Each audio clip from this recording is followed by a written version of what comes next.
Hello class 7th। आज हम हिंदी की पाठ्यपुस्तक मंजरी से जिसके हम मामा हैं नामक पाठ का अध्ययन करेंगे। जिसके हम मामा हैं शरद जोशी द्वारा लिखा हुआ है। शरद जोशी का जन्म 21 मई सन 1931 ईस्वी को उज्जैन मध्य प्रदेश में हुआ था। जोशी जी हिंदी के श्रेष्ठ व्यंग्यकार हैं। समाज और राजनीति की गिरावट पर आपने गहरा प्रहार किया। जोशी जी की भाषा सीधी और सरल होती है।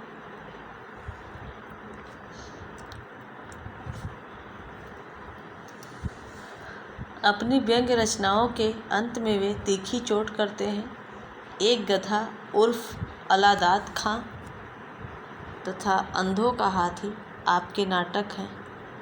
परिक्रमा, किसी बहाने, जीप पर सवार, बिल्लियाँ, राह किनारे बैठ, दूसरी सतह पर, इनके व्यंग्य संग्रह हैं।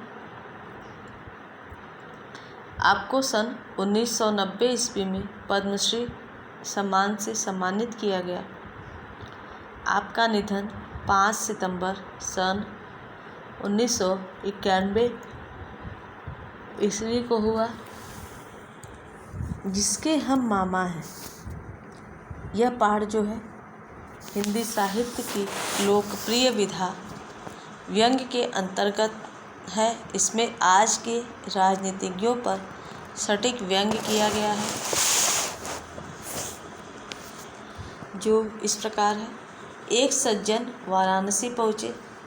वाराणसी यानी अपने बनारस में स्टेशन पर उतरे ही थे कि एक लड़का दौड़ता आया। मामा जी, मामा जी, लड़के ने लपक कर चरण छुए। वे पहचाने नहीं। बोले, तुम कौन? मैं मुन्ना। आप पहचाने नहीं मुझे? मुन्ना। वे सोचने लगे, हाँ मुन्ना, भूल गए आप मामा जी। खैर कोई बात नहीं, इतने साल भी तो हो गए। तुम यहाँ कैसे? मैं आजकल यहीं हूँ। अच्छा, हाँ।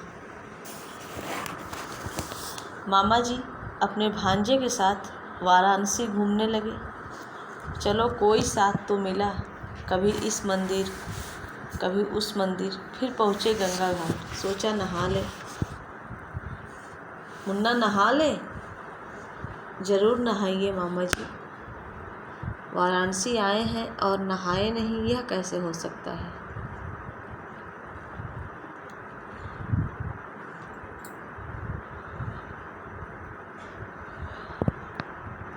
मामा जी ने गंगा में डुबकी लगाई। हर हर गंगे।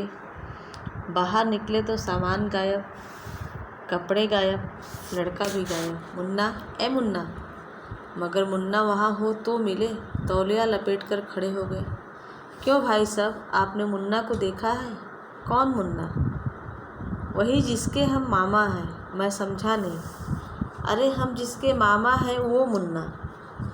ये तौलिया लपेटे यहाँ से वहाँ दौड़ते रहे। मुन्ना नहीं मिला। भारतीय नागरिक और भारतीय वोटर के नाते हमारी यही स्थिति है मित्रों। चुनाव के मौसम में कोई आता है और हमारे चरणों में गिर जाता है। मुझे नहीं पहचाना? मैं इस चुनाव का उम्मीदवार, होने वाला MP। मुझे नहीं पहचाना? आप प्रजातंत्र की गंगा में डुबकी लगाते हैं। बाहर निकलने पर आप देखते हैं कि वह शख्स जो कल आपके चरण छूता था आपका वोट लेकर गायब हो गया। वोटों की पूरी पेटी लेकर भाग गया। समस्याओं के घाट पर हम तौलिया लपेटे खड़े हैं। सबसे पूछ रहे हैं, क्यों साहब, वह कहीं आपको नज़र आया? अरे वही जिसके हम वोटर हैं, वही जिसके हम मामा हैं। 5 साल इसी तरह तौलिया लपेटे घाट पर खड़े बीत जाते हैं।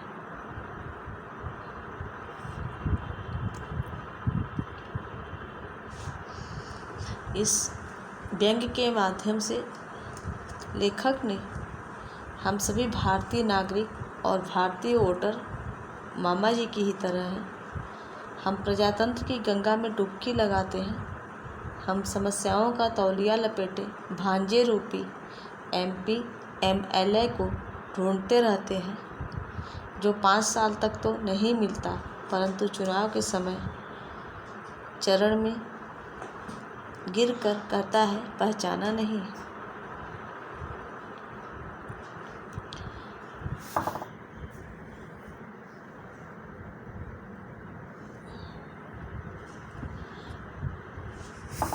इसमें कुछ प्रश्न हैं।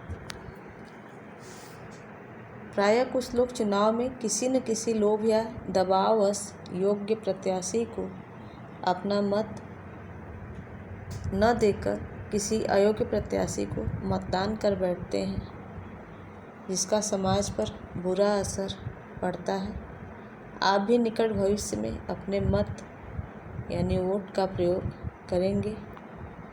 लिखिए कि आप किसी प्रत्याशी को किन बातों के आधार पर अपना मत या वोट देंगे। इसमें हम अपना वोट प्रत्याशी के संपूर्ण व्यक्तित्व का आकलन करने के पश्चात ही उसे देंगे। पहले हम देखेंगे कि वह कितना शिक्षित है। अशिक्षित व्यक्ति जनता की समस्याएं दूर करना तो दूर समझ भी नहीं सकता। फिर उसके भाषणों से यह तय करेंगे कि उसकी बातों में कितनी सच्चाई है और जो वादे वो कर रहा है क्या उन्हें पूरा करने में वह सक्षम भी है।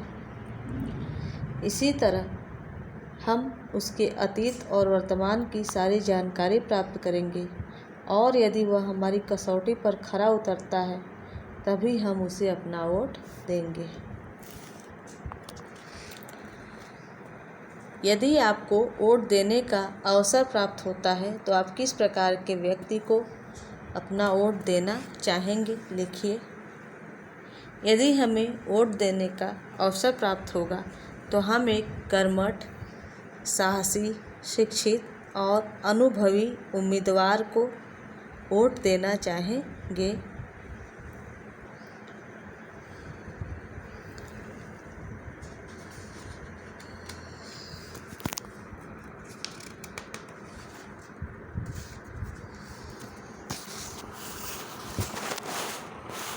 व्यंग में मामा जी और मुन्ना किसके लिए प्रयोग किया गया है।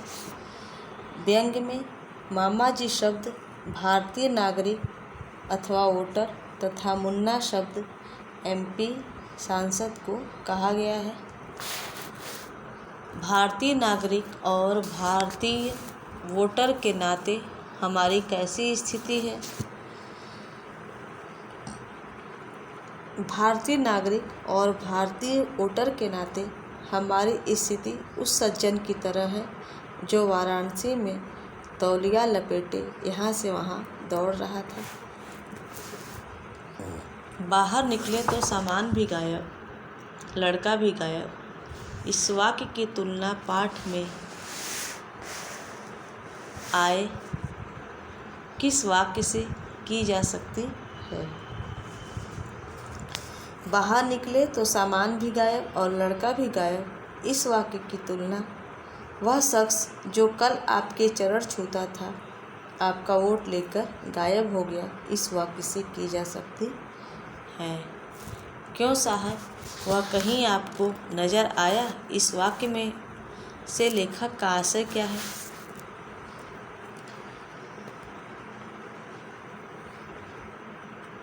इस वाक्य से लेखक का आशय है कि विधायक, सांसद आदि वोट लेकर चुनाव जीतने के बाद भारतीय नागरिकों और भारतीय वोटरों की कोई सुध नहीं लेते हैं।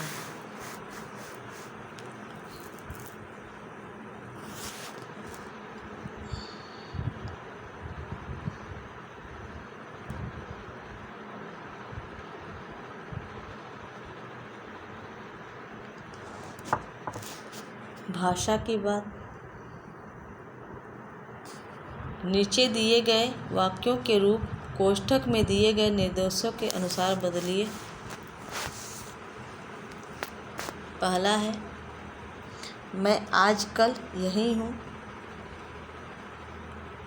इसको नकारात्मक वाक्य में बदलना है तो इसका नकारात्मक होगा, मैं आजकल यही नहीं हूँ।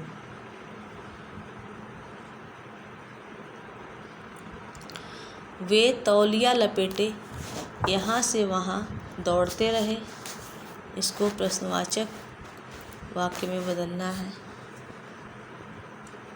वे तौलिया लपेटे यहाँ से वहाँ क्यों दौड़ते रहे। ये हो गया प्रश्नवाचक वाक्य क्यों।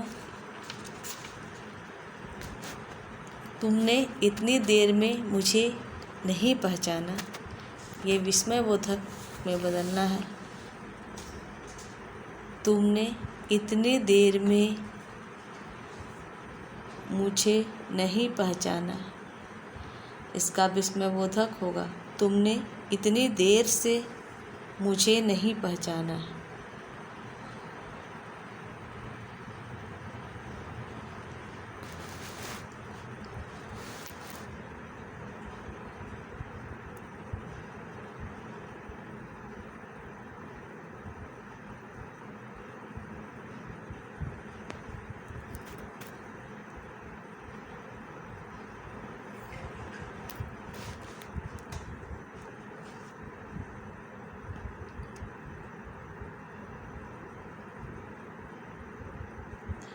निम्नलिखित शब्दों का प्रयोग एक ही वाक्य में कीजिए।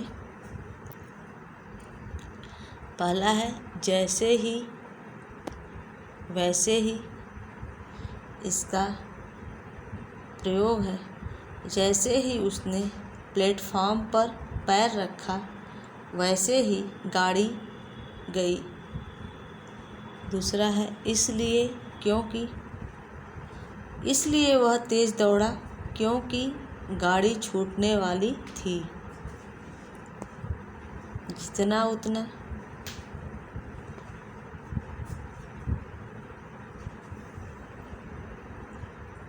जितना कार्य वह पूरा करता उतना ही और मिल जाता था।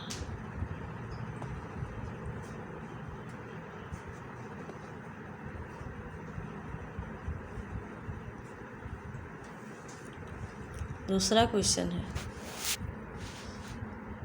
सहायक क्रिया मुख्य क्रिया की काल संबंधी सहायता करती है।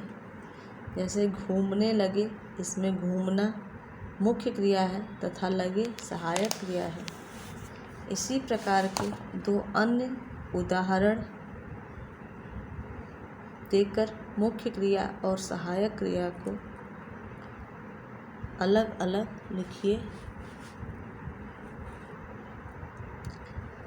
जैसे पहला है दौड़ते रहे, इसमें मुख्य क्रिया दौड़ना है और सहायक क्रिया रहे। दूसरा भाग गया, इसमें मुख्य क्रिया भागना है और सहायक क्रिया गया। वाक्य शुद्ध कीजिए। वही जिसके मामा हैं हम।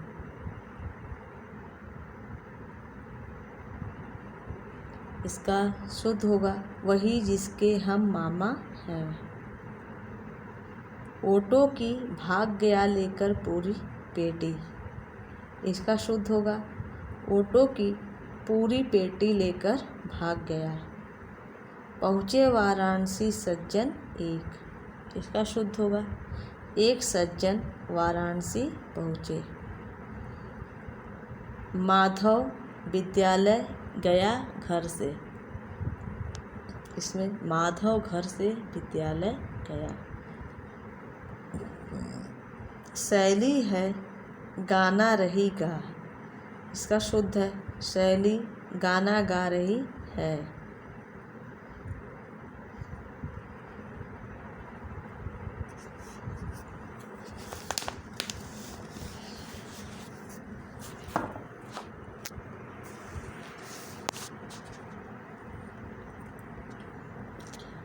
परलोक शब्द में पर तथा बदकिस्मत शब्द में बद उपसर्ग जड़ा है। नीचे दिए गए शब्दों में से उपसर्ग और शब्द अलग अलग लिखिए। इसमें है अस्थाई। अस्थाई में अ उपसर्ग है और स्थाई शब्द है। दूसरा है प्रसिद्ध। इसमें प्र उपसर्ग है और सिद्ध शब्द है। सपूत। इसमें स उपसर्ग है, पूत शब्द है। सुगम। इसमें सु उपसर्ग है, गम शब्द है। खुशकिस्मत। इसमें खुश उपसर्ग है और किस्मत शब्द है। खुश मिजाज में खुश उपसर्ग है, मिजाज शब्द है। ना समझ में ना उपसर्ग है और समझ शब्द है। गैर हाजिर में गैर शब्द है, गैर उपसर्ग है और हाजिर शब्द है।